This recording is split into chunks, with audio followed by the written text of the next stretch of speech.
Okay, let's talk about communicating with the guests.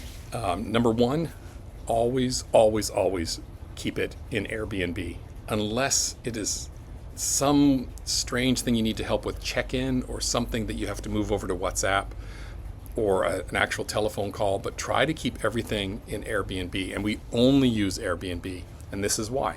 Airbnb comes with a very large insurance in case there's any damage or something goes wrong, and it's only that insurance only works if we can track everything that's being said between the host or the co-host and the guest.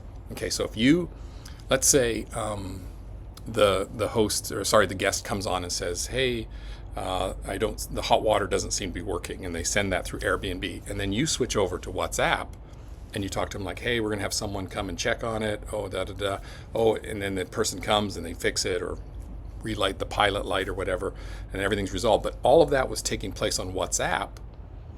All we have left on Airbnb is that the hot water wasn't working. That's all that's said there. And so when Airbnb investigates, they're going to see that there was a problem reported and it was never solved. The problem was never solved because the solution happened over here in WhatsApp.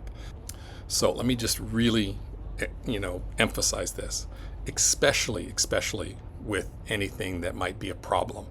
Always communicate in the Airbnb platform.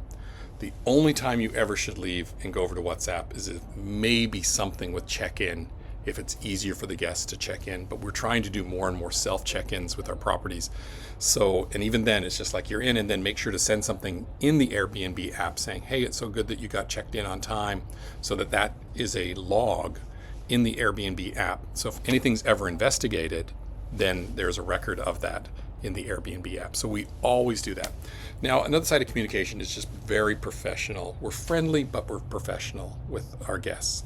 So we always, are talking to them and helping them in any way if they need recommendations for restaurants or how the parking works or anything like that. Make sure to reply and to do it within 12 hours, immediately if you can, but within 12 hours. The 24-hour window is just too long. It's got to be done as quick as possible. And like I said, if something is going wrong, just stay very professional with them, saying, "Hey, I'm so sorry that happened. Maybe they got there and there's no frying pan or something." Say, "Yeah, we will go get you a new frying pan as soon as possible," and then get that done as soon as possible. Okay, but keep all the communications as professional as possible, friendly but professional. Just to be really clear, you are responsible as a co-host for all communications with the guests, unless it escalates up to a serious problem like needing a refund or something, and then I might take over then.